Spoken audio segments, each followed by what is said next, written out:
CPM দলের মধ্য থেকেও তাদের রাজ্য সম্পাদককে এই বিষয়ে সেন্সার করা হয়েছে।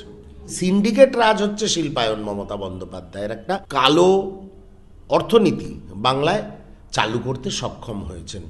বাংলার উন্নয়ন বঞ্চিত হচ্ছে। এই ঘন্টা করেছে মমতা বন্দ্যোপাধ্যায় বাংলার জন্যে, শুধু ভাষণ ভাষণ ভাষণ। অনেক কংগ্রেস পরিবার, কংগ্রেস সমর্থকরা কংগ্রেসকে ভোট দেয়নি সিপিএমের সঙ্গে বা লেফটের সঙ্গে জোট করার জন্যে। কংগ্রেসের কর্মসূচি হচ্ছে মাথার ছাদ, পেটের ভাত, কর্মসংস্থান। আমাদের কোনো প্রতিবেশীর দরকার নেই, বা আমরা বেড়াতে যাব একা, আমরা কোনো ওই ট্রাভেল গাইডের সঙ্গে বেড়াতে যাব না। আমরা খুব পজিটিভ মাইন্ডসেট নিয়ে এবার 2026-এ ময়দানে নামতে চলেছি। মমতা বন্দ্যোপাধ্যায়ের সহযোগিতাতে আজকে আরএসএসের এত শাখা হয়ে গেছে পশ্চিমবঙ্গে। আমি সাধারণের মুখ্যমন্ত্রী নয়, তৃণমূল ভোটারদের মুখ্যমন্ত্রী। এটাই হচ্ছে মমতা বন্দ্যোপাধ্যায়কে নিয়ে সবচেয়ে বড় সমস্যা। প্রথমেই জানাই স্যার, নজর বাংলা অফিসিয়ালে আপনাকে স্বাগত। স্যার, ইতিমধ্যেই সামনে 26 নির্বাচনের নির্ঘণ্ট প্রায় বাজতে চলেছে বলা যেতে পারে। আর ঠিক তার পূর্বে যে তথ্য সামনে আসছে কংগ্রেসের তরফ থেকে একক লড়বেন। হ্যাঁ, তো আমার প্রশ্ন হচ্ছে, পূর্বে আমরা দেখেছি এই কংগ্রেসকে বামেদের সঙ্গে জোটবদ্ধভাবে লড়াই করতে, শাসক দলকে পর্যদস্ত করতে, বা যারা প্রধান বিরোধী দল বলে তাদেরকে পর্যদস্ত করতে।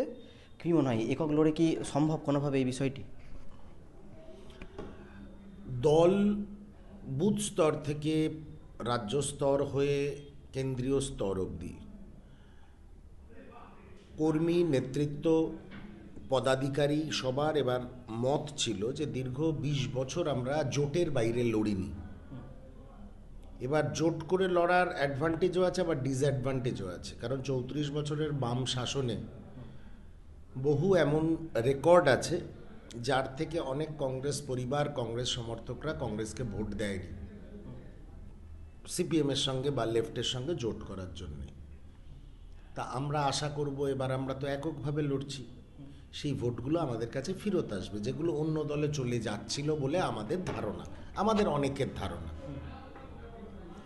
এছাড়াও জাতীয় কংগ্রেস মন্দির মসজিদের বাইরে গিয়েও, গীতা পাঠ চণ্ডীপাঠের বাইরে গিয়েও সংবিধান পাঠ মানুষের সামনে তুলে ধরেছে।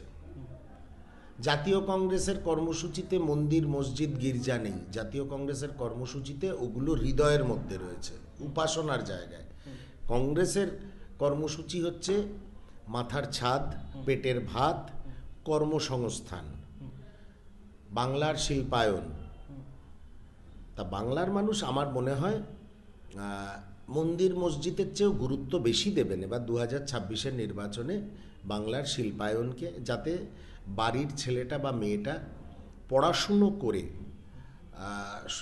একটা ভালো চাকরি করে বা ব্যবসা করে নিজের ভবিষ্যৎ তৈরি করতে পারে। সেই জন্য বাংলার আগামী প্রজন্মের ভবিষ্যতের দিকে তাকিয়ে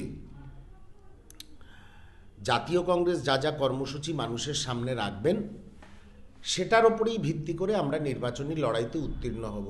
এবং ধারণা, বাংলার শুভবুদ্ধি সম্পন্ন মানুষ ধর্ম থেকে বেরিয়ে এসে নিজেদের বাড়ির আগামী প্রজন্মের ভবিষ্যতের উন্নয়নের কথা যেই দল বলছে সেই জাতীয় কংগ্রেসের পাশে দাঁড়াবেন। স্যার, এই যে আপনি বললেন মাথার ছাদ, অন্ন, বস্ত্র, বাসস্থান ইত্যাদি ইত্যাদি, এই প্রসঙ্গেই কংগ্রেস লড়বেন। এই একই নীতি, একই আদর্শের উপর ভিত্তি করে তো আইএসএফও আসছেন এবং বামপন্থীরা বরাবর একাধিকবার বলে থাকে। তাহলে সেই ক্ষেত্রে জোটটা না করার কারণটা কি মূলত ওই যে বুথ স্তরের নেতারা যেটা মনে করছিলেন এইটা কি? হ্যাঁ, অবশ্যই। আমার দলের মতামত, দেখুন, কংগ্রেস যেমন দলের বাইরেও গণতন্ত্রের কথা বলেন, দলের ভিতরেও গণতন্ত্রের কথা বলেন। তা গণতান্ত্রিক প্রক্রিয়ায় যে মতামতটা উঠে এসছে তাকে তো আপনাকে মান্যতা দিতে হবে। যদি একটা বাড়িতে 10 জন লোক থাকে এবং 8 জন বলে যে না আমরা একা থাকবো, আমাদের কোনো প্রতিবেশীর দরকার নেই, বা আমরা বেড়াতে যাব একা, আমরা কোনো ওই ট্রাভেল গাইডের সঙ্গে বেড়াতে যাব না, অন্য পরিবারগুলোর সঙ্গে, তা আপনাকে তো সেটাই মান্যতা দিতে হবে। স্যার, আপনি বললেন দলের অন্তরের মধ্যে যে আলোচনা এবং তাদের প্রাধান্য দেওয়ার প্রসঙ্গটা, আমি বলছি স্যার, কোনোভাবেই একা লড়াকে কেন্দ্র করে যদি ভোটটা কোনোভাবে ভাগাভাগি হয়ে যায়, সেক্ষেত্রে তো শাসক দল, আপনাদের তো বরাবরের লড়াই তাদের বিরুদ্ধে, তাদের যে মত আদর্শ এইসবের বিরুদ্ধে। তো কি মনে হয় যে সেক্ষেত্রে কি একটা বড়সড় ক্ষতি হতে পারে এই রাজনৈতিক বিষয়টিতে? না, আপনি যখন মানুষের জন্য লড়াইতে নামবেন, রাজনৈতিক লড়াইতে নামবেন, আপনাকে সবসময় পজিটিভ থাকতে হবে। জাতীয় কংগ্রেসের বহু ভোটার আছে, বহু কর্মী আছে যারা দীর্ঘদিন আমাদের রাজনৈতিক প্রক্রিয়ার মধ্যে ছিল না, খানিকটা দূরেই সরেছিল, বলতে অসুবিধা নেই। আমরা যে উচ্ছ্বাস এবং উদ্দীপনা দেখছি এবং সাধারণ মানুষের যে সাধুবাদ পাচ্ছি একা লড়ার জন্যে, জাতীয় কংগ্রেসের একটা 150 বছরের পুরনো দল, ভারতবর্ষকে প্রায় 70 বছর তারা সেবা করেছে। তা আমরা যে উচ্ছ্বাস এবং মানুষের থেকে যে সাধুবাদ পাচ্ছি একা লড়ার জন্যে, আমাদের দৃঢ় বিশ্বাস সেই সাধুবাদটা ব্যালটে পরিণত হবে, ব্যালট বক্সে বা ইভিএম মেশিনে তার প্রতিফলন হবে। সেই জন্য আমরা খুব পজিটিভ মাইন্ডসেট নিয়ে এবার 2026-এ ময়দানে নামতে চলেছি। স্যার, আরও একটি বিষয় জানতে চাইবো, সমাজ মাধ্যমে যেটি মানে বরাবর প্রচার হচ্ছে যে হুমায়ুনের সঙ্গে সেলিমবাবুর যে বৈঠক, সেই বৈঠকে নাকি আপনাদের কোনো একটা জায়গায় রাগ গোসা হয়েছে, এই জন্যই নাকি জোটটা করা গেল না। এই প্রসঙ্গে কতটা সত্যতা বলে মনে করেন? না, কেউ কারোর সাথে বৈঠক করতেই পারে, সেটা নিয়ে আমাদের কোনো বক্তব্য নেই। তবে যারা গণতন্ত্রের কথা বলে, সমাজতন্ত্রের কথা বলে, শ্রেণী সংগ্রামের কথা বলে, ধর্মনিরপেক্ষতার কথা বলে, তারা মোহাম্মদ সেলিমের সঙ্গে হুমায়ুন কবিরের মতন লোকের সঙ্গে গিয়ে বৈঠক করবে, এটা অবশ্যই গ্রহণযোগ্য নয়। তা সত্ত্বেও তাদের স্বাধীন অধিকার আছে, যে কেউ যে কোনো লোকের সঙ্গে বৈঠক করতে পারে। কংগ্রেস পার্টি তো আর কারোর মাস্টারমশাই নয়, বৈঠক করতেই পারেন। তবে এই হুমায়ুন কবির কি বিগত দিনে বলেছে আপনারাও জানেন, দর্শকরাও জানেন। সেই জন্যে হুমায়ুন কবিরের সঙ্গে বৈঠক করবেন কি করবেন না তার ব্যাপার, সেটা দেখতে ভালো লাগছে কি খারাপ লাগছে সেটা তার ব্যাপার। শুনেছি বামফ্রন্টের অনেক শরিকও এটার সমালোচনা করেছেন এবং সিপিএম দলের মধ্য থেকেও তাদের রাজ্য সম্পাদককে এই বিষয়ে সেন্সার করা হয়েছে। স্যার, এবং আরও একটি বিষয় জানতে চাইবো স্যার, যে সামনের যেহেতু নির্বাচনের পূর্বে যেখানে প্রধান আলোচনার বিষয় হওয়া দরকার ছিল, এই আপনি যে কথাগুলো বললেন, মাথার ছাদ, পেটে অন্ন, কর্মসংস্থান, শিল্প ইত্যাদি ইত্যাদি, সেই জায়গায় মূলত আলোচনার বিষয়ে দাঁড়িয়েছে এই ধর্ম এবং হিন্দু মুসলিম জাতপাত ভেদাভেদ এবং মন্দির মসজিদ নিয়ে রাজনীতি। আমার প্রশ্ন স্যার, আপনাদের এই যে ব্যালট বক্সে আপনি বলেন পরিণতি যদি হয়, সুবুদ্ধি মানুষ যদি আপনাদের ভোটে যদি জয়যুক্ত করে, তাহলে সেক্ষেত্রে কি আপনারা এই বিষয়টি কি ঘোচাতে পারবেন এই পশ্চিমবঙ্গের সাধারণ মানুষের জন্য, এই যে ধর্ম ভেদাভেদের রাজনীতি বা মন্দির মসজিদের রাজনীতি বিষয়টি? ধর্ম এমন একটা জিনিস না, ইনজেক্ট করে দিলে বার করা খুব কঠিন হয়। কিন্তু এখন বাংলার মানুষ বুঝতে শিখেছে যে বিজেপির মদতে, মমতা বন্দ্যোপাধ্যায়ের সহযোগিতাতে আজকে আরএসএসের এত শাখা হয়ে গেছে পশ্চিমবঙ্গে। সারাক্ষণ মানুষ বলছে মুসলমানরা খুব বেড়ে গেছে, মুসলমানরা বলছে হিন্দুরা এইভাবে কথা বলবে। এই পরিবেশ তো বাংলায় ছিল না। তার বিরুদ্ধে জাতীয় কংগ্রেসের একটাই বক্তব্য যে আমাদের রাজনীতিতে বা রাজনৈতিক পরিসরে কোনো হিন্দু, মুসলমান, শিখ, খ্রিস্টান, বৌদ্ধ, জৈন কোনো আলোচনা থাকবে না। রাজনীতির আলোচনা ওই একটা কথা যেটা আগে বলেছি, অন্ন, বস্ত্র, বাসস্থান, শিল্পায়ন, বাংলার শিল্পায়ন। যে চুল্লিগুলো কংগ্রেস আমলে তৈরি হয়েছিল, চুল্লি দিয়ে ধোঁয়া বেরোতো, বিগত 34 বছরে অর্ধেক চুল্লি বন্ধ হয়ে গেছিল। আর মমতা বন্দ্যোপাধ্যায় এসে দয়া করে বাকি চুল্লিগুলোও বন্ধ করে দিয়েছেন। নামকাওয়াস্তে ওই বিশ্ববঙ্গ বাণিজ্য সম্মেলন হয়, সেটা একটা পিওর ঢপবাজি, কিছু মনে করো না, পিওর ঢপবাজি। কিছু মৌ স্বাক্ষরিত হয়, ফটো সেশন হয়, লক্ষ লক্ষ টাকার খাবারের বিল পেমেন্ট হয়, আর কিছু হয় না, আর কিছু হয় না। কোনো আমরা মমতা বন্দ্যোপাধ্যায়কে কোনো ফিতে কাটতেও দেখিনি, এবং ফিতে কাটার পর সেটা সম্পূর্ণরূপে তৈরি হয়ে সেখানে 10টা ছেলে মেয়ে চাকরি পেয়েছে সেটাও আমরা দেখিনি। একটাই শিল্পায়ন বাংলায় হয়েছে, সেটা হচ্ছে ইট, বালি, সিমেন্ট, লোহা, গরু, ছাগল, এইসব দেখেছি, আর কিছু দেখিনি। এই সিন্ডিকেট রাজ হচ্ছে শিল্পায়ন মমতা বন্দ্যোপাধ্যায়ের একটা। উনি সমান্তরাল কালো অর্থনীতি বাংলায় চালু করতে সক্ষম হয়েছেন। এর জন্যে কোট আনকোট আমি ওনাকে অভিনন্দন জানাই।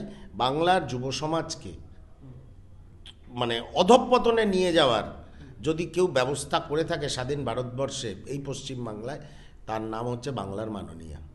স্যার, আপনি এই যে কথাগুলি বললেন যে ইতিপূর্বে ঘটা আরও একটি বিষয় নিয়ে আপনার কাছে জানতে চাইবো, সেটা হচ্ছে যেটা তথ্য সামনে আসছে ভাঙড়ে, যে শওকত মোল্লা সেখানে গিয়ে বলছেন যে তৃণমূলের থেকে টাকা নেবেন আর ভোট দেবেন অন্যদিকে, টাকা পাবেন না। সরকারি প্রকল্প থেকে সাধারণ মানুষ বঞ্চিত হবে শুধুমাত্র সেই দল করে না বলে। এই বিষয়টি কেমনভাবে দেখছে? অত্যন্ত খারাপভাবে দেখছি, ঘৃণ্য। যখন সাগরদিঘিতে উপনির্বাচন হয়েছিল এবং জোট প্রার্থী জয়লাভ করেছিল কংগ্রেসের বাইরান বিশ্বাস, পরে সে চলে গেছে, সেটা আলাদা ব্যাপার, জয়লাভ করেছিল, এই সাগরদিঘিতেও সরকারি প্রকল্প বন্ধ করে দিয়েছিল মমতা বন্দ্যোপাধ্যায়ের সরকার। এটা এদের স্ট্র্যাটেজি। মমতা বন্দ্যোপাধ্যায় খুব রাজনৈতিকভাবে খুব ভিন্ডিকটিভ অ্যাটিটিউডের একজন প্রশাসক, যে আমার সঙ্গে থাকলে আমি আছি, তাহলে আমি সঙ্গে নেই। আমি সাধারণের মুখ্যমন্ত্রী নয়, তৃণমূল ভোটারদের মুখ্যমন্ত্রী। এটাই হচ্ছে মমতা বন্দ্যোপাধ্যায়কে নিয়ে সবচেয়ে বড় সমস্যা। তা যাই হোক, বাংলার মানুষ নিশ্চয়ই অনুধাবন করছেন যে এবার সময় এসছে, এবার বিদায় দে। তা ওনাকে বিদায় দিতেই হবে 2026-এ।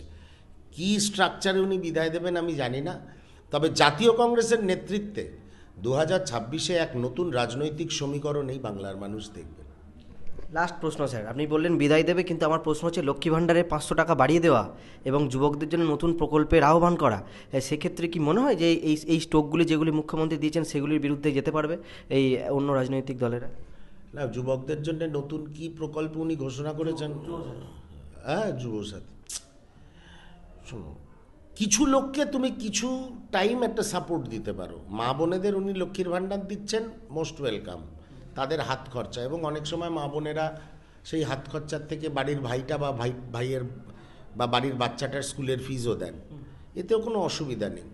মহিলা সশস্ত্রীকরণের জাতীয় কংগ্রেস সমর্থক।